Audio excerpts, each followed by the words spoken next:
जो बात तेरी हर अदा में है वो बात और कहीं नहीं। मैं ढूंढता हूँ राहों में, मैं ढूंढता पहाड़ों में, मैं ढूंढता तालाबों में, नदियों के हर किनारों में। मैं ढूंढता हूँ मंदिरों में, पत्थरों के कंदरों में। इस बार तेरी खोज में हुई यात्रा फिर से शुरू। पीछे खड़ी थी भागती सी जिंदगी, आगे थी बस तुझे देखने की लालसा। ये सफर थोड़ा खास था, हर मोड़ ही कमाल था। तब थम गई मेरी यात्रा और पूरी हुई हर आकांक्षा, जब यूं ही मुझको आ मिली तू दलमा के घोर जंगलों में। आज हम निकल पड़े हैं दलमा वन्यजीव अभयारण्य के दीदार को। यह झारखंड राज्य के पूर्वी सिंहभूम और सरायकेला खरसावां जिला के जंगलों के 193 स्क्वायर किलोमीटर क्षेत्रफल में फैला अभयारण्य है। राजधानी रांची से लगभग 120 किलोमीटर की दूरी पर स्थित है। यहां तक पहुंचने का सफर कई रोचक एवं ऐतिहासिक धरोहरों से होकर गुजरता है। इस सूची में सबसे पहला स्थान है झारखंड की राजधानी रांची से महज 40 किलोमीटर की दूरी पर रांची टाटा मार्ग के बुंडू के पास ऐदलहातू गांव के पहाड़ पर अवस्थित विख्यात सूर्य मंदिर। इस सूर्य मंदिर का निर्माण एक विशाल रथ के रूप में किया गया है, जिसमें 18 पहिए और 7 घोड़े हैं। मंदिर के अंदर शिव, पार्वती और गणेश सहित कई मूर्तियां विराजमान हैं। मंदिर का आधारभूत संरचना संगमरमर के पत्थर से निर्मित है। ऐसी मान्यता है कि भगवान राम ने वनवास जाने के दौरान यहाँ रुककर सूर्य भगवान की उपासना की थी। संस्कृति विहार ने जमींदार प्रधान सिंह मुंडा से 11 एकड़ जमीन दान में लेकर इस मंदिर की स्थापना की थी। तो फिलहाल हम रांची से निकल चुके हैं और अभी हम बुंडू स्थित सूर्य मंदिर के प्रांगण में खड़े हैं। ये जो मंदिर है इसकी आधारशिला 91 में रखी गई थी और 94 में इसकी प्राण प्रतिष्ठा हुई थी। हमारे शहर की कुछ सबसे खूबसूरत मंदिरों में से एक है, जो अपनी वास्तुकला के लिए भी काफ़ी प्रसिद्ध है। सामने आपको 7 घोड़े दिखाई देते हैं, साइड में इसके कुल 18 चक्के हैं। कहा जाता है कि रथ की संरचना है इसकी, और पीछे एक सूर्य सरोवर है जिसके लिए ये मंदिर काफ़ी प्रसिद्ध है।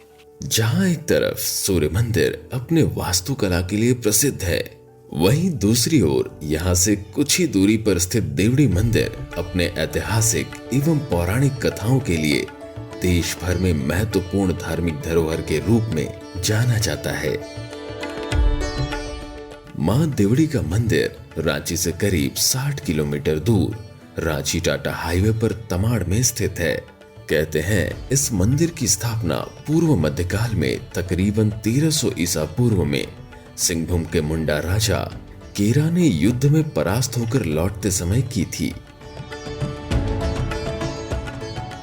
बताया जाता है कि इस मंदिर में स्थापित मां की मूर्ति ओडिशा की मूर्ति कला पर आधारित है। सूर्य मंदिर के बाद इस रास्ते में जो हमें दूसरा प्रमुख धार्मिक स्थान देखने को मिलता है वो है देवड़ी मंदिर। इसके बारे में कहा जाता है कि लगभग 700 वर्ष पुराना मंदिर है ये। 10वीं से 12वीं शताब्दी के बीच में शायद इसे बनाया गया होगा। इसकी स्थापना की कोई सटीक जानकारी यहाँ पर लोगों के पास नहीं है। यहाँ पर माँ काली की 16 भुजाओं वाली 3.5 फीट की भव्य प्रतिमा है, और इसकी जो महत्ता है वो न केवल हमारे राज्य में है बल्कि देश भर में काफ़ी सारे श्रद्धालु हैं जो हर वर्ष यहाँ पर देवी के दर्शन को आते हैं। वैसे तो इस राज्य में ऐसे कई स्थान मौजूद हैं जो खूबसूरती की नई मिसालें खड़ी करने की काबिलियत रखते हैं, लेकिन चांडिल डैम उन जादुई स्थलों में शुमार है जिसके दीदार मात्र ने कई मुसाफिरों को लेखक बना दिया है। रांची से लगभग 100 किलोमीटर और लौह नगरी जमशेदपुर से 20 किलोमीटर दूर रांची टाटा मार्ग पर स्थित है यह मनमोहक चांडिल डैम।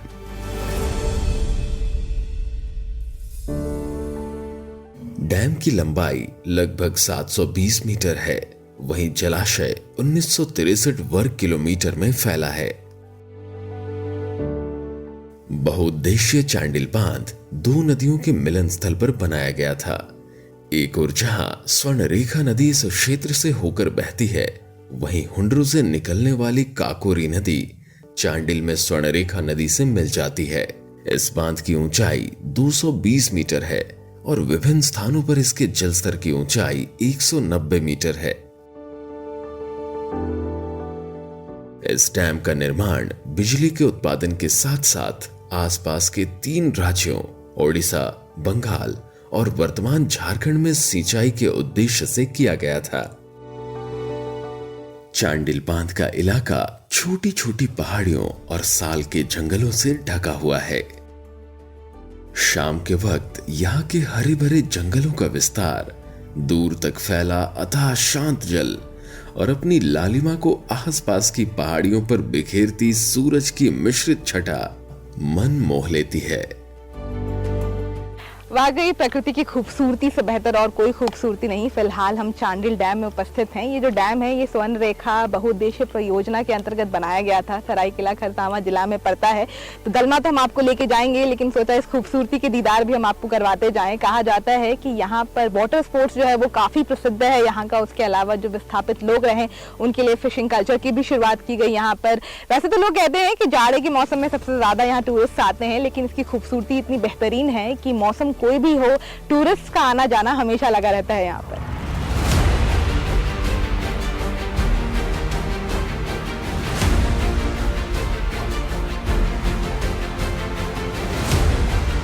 हाँ, जमशेदपुर अपने आप में एक अच्छा शहर है, लेकिन इसके आसपास घूमने की कुछ जगहों की चर्चा करें तो उसमें एक चांडिल डैम भी आता है। अनडाउटेबली इसका बहुत इम्पोर्टेंस है शहर वासियों के लिए, क्योंकि विद्युत आपूर्ति में भी ये मायने रखता है। साथ ही साथ नौका विहार के लिए बहुत ही अच्छी जगह है। आप भीड़ को देखकर अनुमान लगा सकती हैं कि इस गर्मी में भी लोग कितने उत्सुक हैं। 10 साल पहले आया, 10 साल बाद आया, बहुत चेंज दिख रहा है। इतना बोटिंग नहीं था, इतना दुकान भी सामान भी नहीं था इसमें। उस टाइम क्लियर था, क्लीन था। अभी थोड़ा सा डाटी हो गया। इस इलाके में मुझे कि पूरे कोल्हान क्षेत्र में चांडिल डैम बहुत ही अद्भुत, माने बिल्कुल ऐसा क्षेत्र है जहां पर पूरा शहर के यहाँ पर देखेंगे तो बंगाल की भी गाड़ियां ढेर सारी आती रहती हैं, जाती रहती हैं। बहुत रमणीक स्थान है, बहुत सुंदर स्थान है। घूमने फिरने के लिहाज से भी मैं भी आया हूँ, कई मरतबा आया हूँ, आज फिर आया हूँ घूमने के लिए। इस स्थल को भुला नहीं पाता हूँ। जब भी फुर्सत के क्षण मिलते हैं लौट के यहीं आता हूँ। मेरा रास्ता इसी ओर मुड़ता है। काफ़ी खूबसूरत जगह है ये और काफ़ी पॉपुलर टूरिस्ट प्लेस है झारखंड का। One of the most visited place है झारखंड का। और अभी तो समर चल रहा है, इसलिए कुछ आपको कम लोग यहाँ पर विजिट कर रहे होंगे, लेकिन जिस टाइम विंटर सीजन में, खासकर पिकनिक सीजन में, यहाँ बहुत ज़्यादा भीड़ रहता है। और काफ़ी बहुत बड़ा डैम है और यहाँ बोटिंग मेन जो टूरिस्ट अट्रैक्शन है यहाँ बोटिंग का है। आपका इधर एक म्यूज़ियम है, बहुत पुराना म्यूज़ियम है, जहाँ पर ये चांडिल डैम जब बन रहा था यहाँ तो जो खुदाई के टाइम में कुछ आसपास एरिया में जो पत्थर वगैरह मिले थे, पुराना मंदिर के आर्कियोलॉजिकल साइट्स, मैंने कुछ सामान वगैरह सब रखा हुआ वहाँ पर। और फिशरीज़ भी यहाँ पे काफ़ी डेवलप किया हुआ है। बाहर स्टेट से यहाँ पर आते हैं, यहाँ पर स्टडी करने के लिए यहाँ के फिशरीज़ को लेके। एक नया केज कल्चर जिसको बोलते हैं, यहाँ पर एक नया तरह का फिशिंग का ये टेक्निक है जो काफ़ी यहाँ पर सक्सेस किया है। और आसपास के लोगों का जिनका जो यहाँ से विस्थापित हुए हैं उनके लिए अर्निंग का एक बहुत अच्छा सोर्स बन गया है अभी उन लोगों के लिए।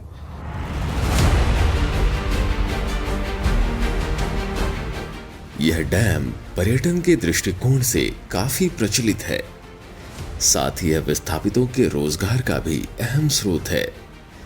चांडिल डैम में 2011 से केज कल्चर तकनीक से मछली पालन किया जा रहा है। इससे 1500 से अधिक विस्थापितों का रोजगार चलता है। विस्थापितों के आर्थिक व सामाजिक उत्थान के लिए चलाया जा रहा यह कार्यक्रम कई मायनों में उनके आजीविका में प्रमुख भूमिका निभा रहा है। जब चांडिल डैम का निर्माण हुआ तो उस वक्त काफ़ी बड़ी संख्या में यहाँ के जो गांव हैं उसे विस्थापित किया गया था। वहाँ पे जो ग्रामीण हैं इस गांव के, उन्हें रोज़गार का एक अवसर प्रदान करने के लिए यहाँ पे फिशिंग कल्चर की शुरुआत की गई। फ़िलहाल यहाँ पर 2000 से ज़्यादा केज है, विभिन्न प्रकार की मछलियों का यहाँ पर पालन किया जाता है और ये जो फिशिंग कल्चर है इससे बड़े मात्रा में, लगभग हज़ारों की संख्या में जो विस्थापित लोग थे उन्हें रोज़गार मिला। तो ये जो चांडिल डैम है इसकी स्थापना के बाद रोज़गार के भी कई अवसरों की शुरुआत हुई।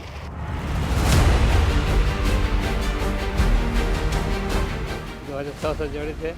इसमें खुलाट, पांगासेस और लाइलन टिका मछली पालन होता है।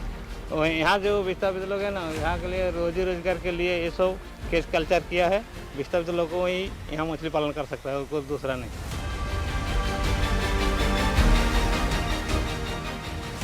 और हम लोग विस्थापित आदमी है। हम लोग मछली पालन में 2014 से जुड़े हैं और मछली पालन करते हैं और साथ साथ मछली भी पकड़ते हैं, बोट का भी काम करते हैं, चारों तरफ काम करते हैं। और फ़ायदा तो देखो पैदा होता है इसीलिए पालन करते हैं, लेकिन पैसा तो नहीं रहता है ना। पैसा पढ़ाई में, लिखाई में, घर द्वार में बाल बच्चा को पालन पोषण में लगता है।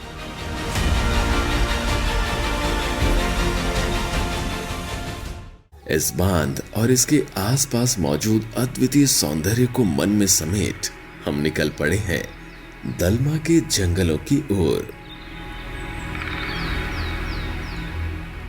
दलमा जाने के दौरान आगे कुछ ही दूरी पर एक प्रसिद्ध काली मंदिर निर्मित है। लौ नगरी जमशेदपुर से सटे फदलोगोड़ा स्थित प्राचीन वन देवी काली मंदिर झारखंड के साथ साथ बिहार, पश्चिम बंगाल और ओडिशा के लोगों के आस्था का केंद्र है। मंदिर के बारे में ऐसी मान्यता है कि प्राचीन काल में राजा महाराजा शिकार या युद्ध में जाने से पूर्व यहाँ आकर मां काली की पूजा अर्चना किया करते थे। दलमा भ्रमण को आने वाले सैलानी यहाँ आकर मां के समक्ष शीश अवश्य झुकाते हैं। इसका जो है हम सुने हैं, इसका बहुत पहले भी सुने हैं। जो भी सब जो आते हैं गाड़ी फाड़ी सब पार होते हैं, समझे ना, सब रोक के ही दर्शन करके जाते हैं।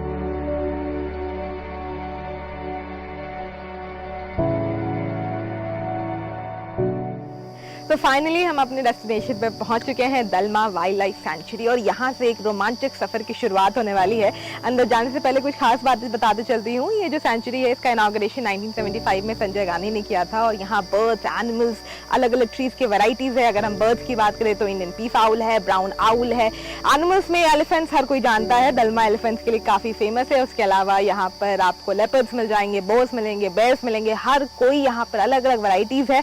तो यहाँ से हम अपने इस रोमांचक सफर की शुरुआत करते हैं। बने रहिए और एक्सप्लोर करते हैं झारखंड के रिच बायोडाइवर्सिटी को। चलिए।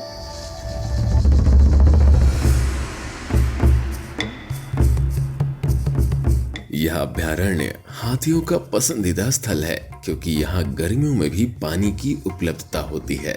193.22 वर्ग किलोमीटर क्षेत्रफल वाला यह वन्य जीव अभयारण्य स्वर्णरेखा नदी के जलग्रहण क्षेत्र में स्थित है।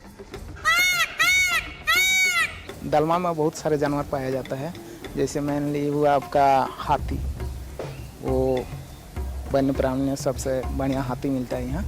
और उसके बाद भालू है, लकड़बग्घा है, हिरन है, जंगली सुअर है, मोर बहुत सारी है, तो पंछी भी बहुत प्रकार के पाए जाते हैं।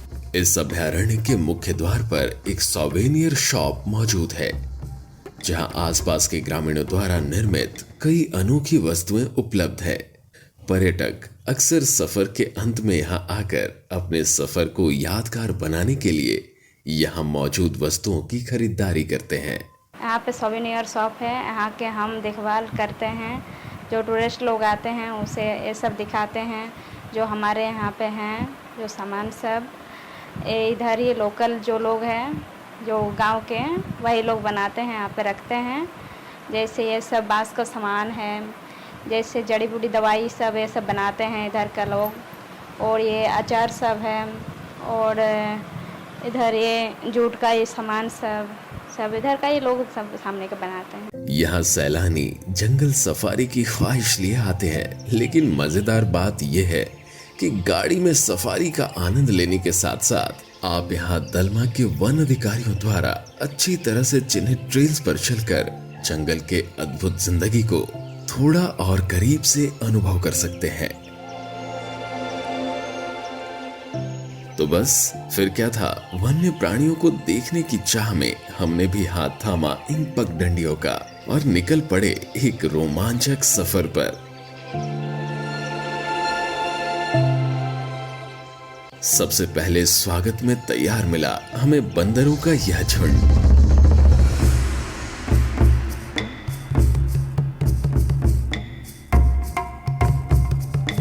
इनकी शरारतें और अटखेलियों ने हमारा दिल जीत लिया। हम बंदरों की गतिविधियों में इस कदर उलझे हुए थे कि पेड़ पर बिजली की रफ्तार से भागती जायंट रेड स्क्विरल पर हमारा ध्यान ही नहीं गया। लेकिन हरी चादर सी बिछी इस जंगल में लाल और भूरे रंग की इस धावक ने आखिरकार हमारा ध्यान अपनी ओर आकर्षित कर ही लिया। इस गिलहरी की लंबाई करीब 3 फीट तक होती है। यह एक पेड़ से दूसरे पेड़ के बीच लंबी लंबी छलांग मारती है।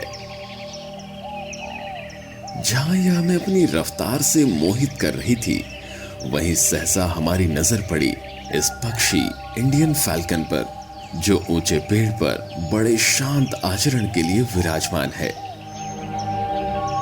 अपनी नई उड़ान के लिए मशहूर यह पक्षी दलमा के जंगलों की शोभा बखूबी बढ़ाता आ रहा है।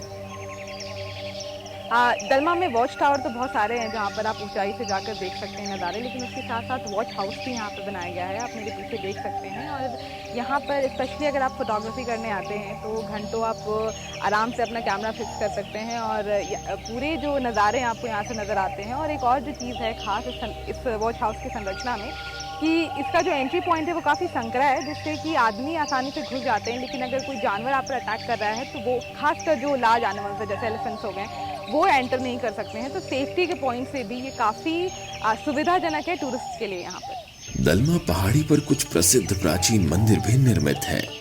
इनमें मुख्य है गुफाओं में स्थित दलमा माता का मंदिर, शिव मंदिर और पहाड़ी की चोटी पर स्थित हनुमान मंदिर।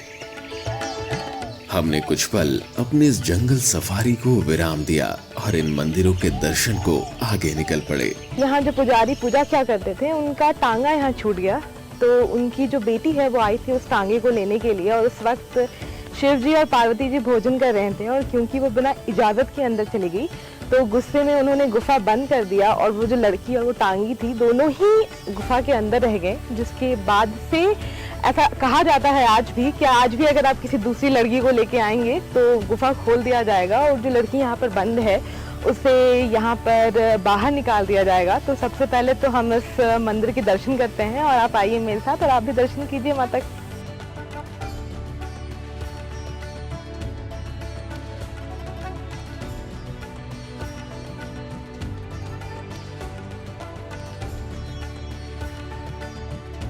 तो हमने दलमा माता के दर्शन किए, उसके बाद फिर हमने आपको करवाया शिव जी के दर्शन। और शिव जी की मंदिर के बगल से एक सीढ़ी गुजरती है जो कि आपको लेके जाती है हनुमान मंदिर।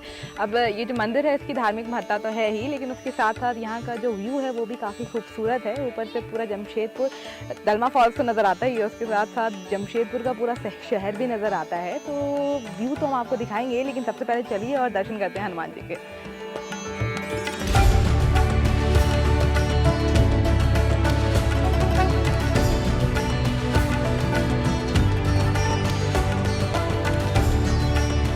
यहाँ का ये दलमा है, पॉइंट ऑफ व्यू जमशेदपुर का सबसे टॉप में है ये आता है। ये हमारा यहाँ से आप सुंदर सा शहर देख सकते हैं। यहाँ में वन्य प्राणी के अभ्यारण्य के लिए बहुत बड़ा जंगल बनाया गया है। ये करीबन 10 से 15 किलोमीटर के बीच में फैला हुआ है, बहुत बड़ा ये जंगल है। मैं फर्स्ट टाइम आई हूँ यहाँ दलमा पहाड़ घूमने के लिए, बहुत ही अच्छा लगा। फैमिली के साथ आई हूँ।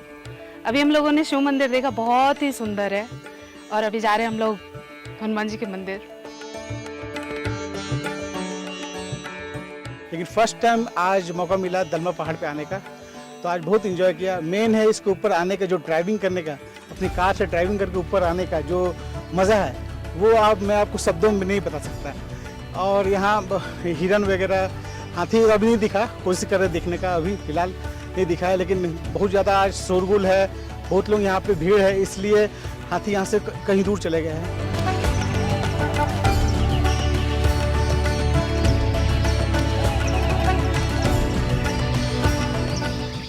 दलमा में हिरणों के लिए एक रेस्क्यू सेंटर निर्मित है। साथ ही जंगलों में भी अक्सर हिरण विचरण करते नजर आ जाते हैं। इस सफर पर हमारा सहयोग कर रहे स्थानीय व्यक्ति ने बताया कि आज सुबह ही इस इलाके में कुछ हिरण देखे गए हैं। तो बस हमने भी तय कर लिया कि अब यहाँ आए हैं तो इन तेज तर्रार जानवरों को देखने अवश्य जाएंगे।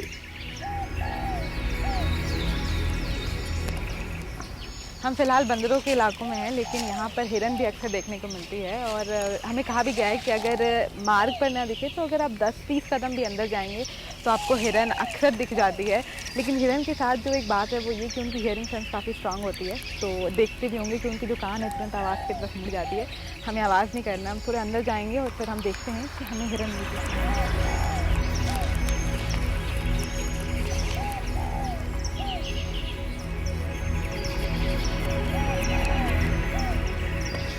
इस खूबसूरत प्राणी की हम बस एक झलक ही देख पाए, किंतु इसकी मासूमियत ने पल भर में हमें अपना कायल बना लिया। दलमा का यह जंगल हाथियों के लिए काफी प्रसिद्ध है। हमारे सफर पर बड़ी तत्परता के साथ हम हमारे राजकीय पशु की तलाश में निकल पड़े। हम जिस जगह पर अभी हैं इसे छुटका बांध कहते हैं। और ये जो आप मेरे पीछे तालाब देख रहे हैं, जो अक्सर ज़्यादातर जो जानवर है दलमा में वो यहाँ पर आते हैं, नहाते हैं पानी पीने के लिए, जिसमें कि हाथी शामिल है, हिरन शामिल है, भैंस है जो बहुत बड़ी संख्या में यहाँ पे आते हैं। लेकिन हाथियों का झुंड यहाँ पर अक्सर कई घंटों के लिए देखा जाता है। और उसके साथ ही आप मेरे पीछे लंबे लंबे जो घास देख रहे हैं, ये वो घास है जो हाथी और हिरन दोनों ही ये घास खाते हैं। हमें बताया गया था कि कल यहाँ पर हाथी देखा गया है, तो इसीलिए हम यहाँ पर आए। अभी तो हमें यहाँ हाथी नहीं दिखा है, लेकिन एक और लोकेशन है जो थोड़ी आगे चलकर वहाँ पे भी वाटर रिसोर्स है, उसके बारे में भी कहा जाता है कि आम के पेड़ है, बेल के पेड़ है, जिसे खाने अक्सर वहाँ पर हाथी आया करते हैं। तो इस लोकेशन पे आज तो हमें नहीं मिला, लेकिन हमने अभी भी आशा बिल्कुल भी नहीं हारी है। यहाँ से हम निकलेंगे दूसरे लोकेशन पे और आई होप, फिंगर्स क्रॉस्ड, कि इस बार हमें वहाँ पे एलिफेंट ज़रूर दिखे। चलिए चलिए।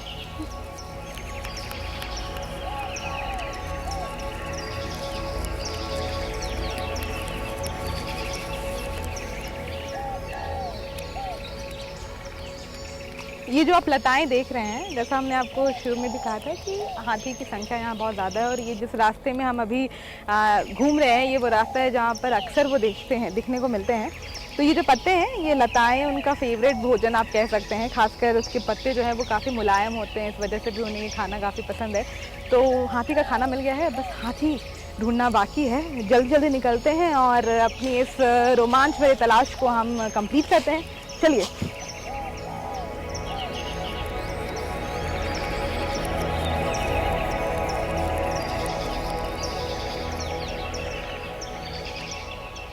छोटा सा तालाब यहाँ पर भी है, आप यहाँ पर एक वॉच हाउस भी देख सकते हैं। और यहाँ पर भी बोला गया है कि अगर दिन अच्छा हुआ तो आपको हाथी ज़रूर नज़र आएगा यहाँ पर आराम फरमाते हुए। तो हम उधर ही जा रहे हैं। और एक जो बहुत ही दिलचस्प चीज़ हमें मिली है वो हाथी के पैरों के निशान आप यहाँ पे देख सकते हैं। तो उसका खाना मिल गया हमें, पैरों के निशान भी मिल गए हमें, अब बस हाथी की तलाश है। तो यहाँ से निकलते हैं और सीधा ढूंढते हैं हाथी को। आई होप कि इस जर्नी में हमें मिल जाए।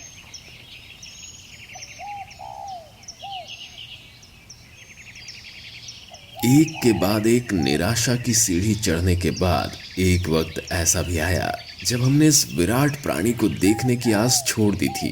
किंतु निराशा और संघर्ष का सफर अचानक ही अद्भुत आश्चर्य में बदल गया।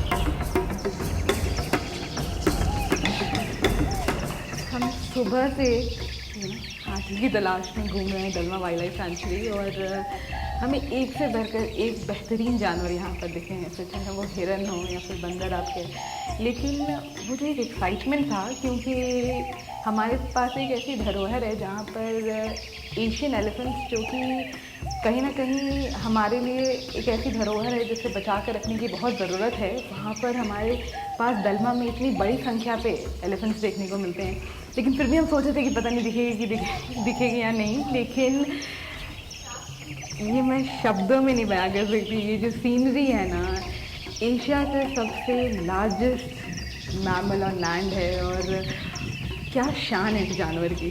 प्लीज़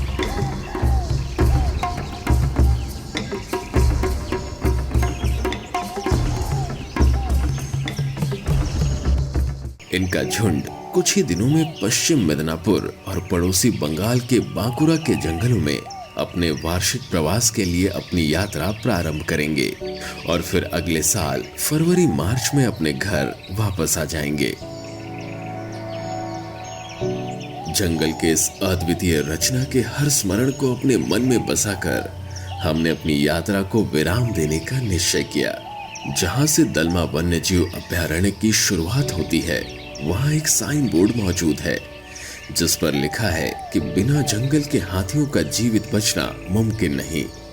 केवल हाथी नहीं बल्कि जंगल में मौजूद हर पशु पक्षी की जीवन रेखा जंगलों के संरक्षण पर ही निर्भर है। पिछले कुछ वर्षों में दलमा के जंगलों में तेजी से कम हो रहे पेड़ों की संख्या चिंतनीय है। जितनी तत्परता से हम जंगलों की खूबसूरती और यहाँ वास कर रहे जीव जंतु को एक नजर देखने के लिए इन अभयारण्यों की सैर को पहुंचते हैं, उतनी ही इच्छा शक्ति के साथ हमें इनके बचाव एवं संरक्षण की ओर कदम बढ़ाने की जरूरत है।